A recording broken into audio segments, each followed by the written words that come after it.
There was once a blind boy who lived in a small town. He tried to live like other children, but people around him were not kind. The boys in his neighborhood teased him every day and made fun of his blindness. Slowly, their cruel words entered his heart, and he began to believe he was truly useless. One day, after being insulted badly, he walked out of the town with tears in his eyes. He felt broken, humiliated, and alone. Without knowing where he was going, he kept walking until he reached the forest outside the town. Following the sound of flowing water, he reached the riverbank. The place was quiet, and he felt more alone than ever. Whispering to himself, he said, "Maybe it is better if I am not here at all." He stepped closer to the edge of the river, ready to give up on life. Suddenly, a calm voice spoke behind him. "If you end your life today, the world will never know the strength you were born with." The boy did not see anyone, but he felt another presence. An old monk moving nearer. The soft scrape of a wooden staff. The steady sound of breath. The monk gently reached out, took the boy's hand, and guided him to sit under a tree.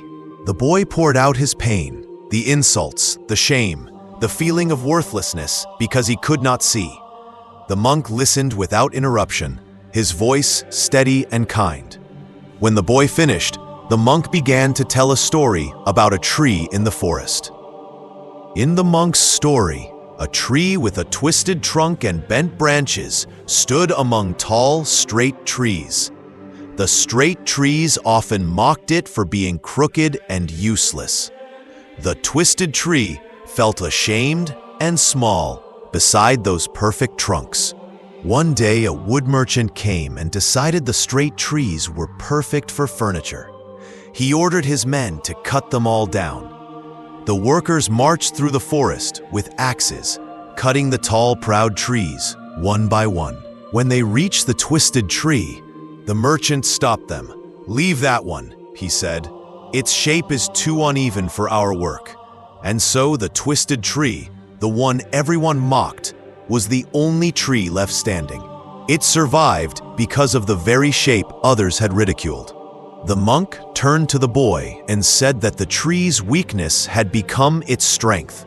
He explained that nature often takes something from us, but gives something else in return. Something special and powerful.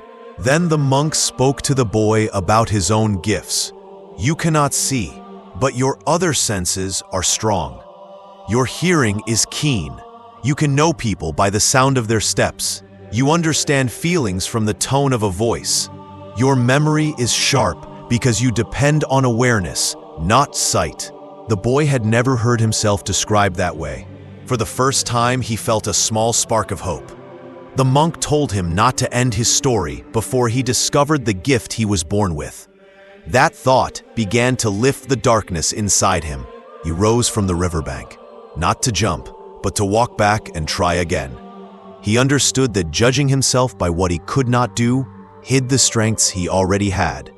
Weakness in one area often points to strength in another. Like the twisted tree, the things we dislike about ourselves may become our greatest advantages. No one is useless. The real problem is failing to notice the strength we already possess. Stop comparing your path with others. You are not less, you are different. And sometimes, being different is exactly what the world needs. If you like this story, please like and share this video, and subscribe to our channel. Your comment and like will motivate us to create even better stories.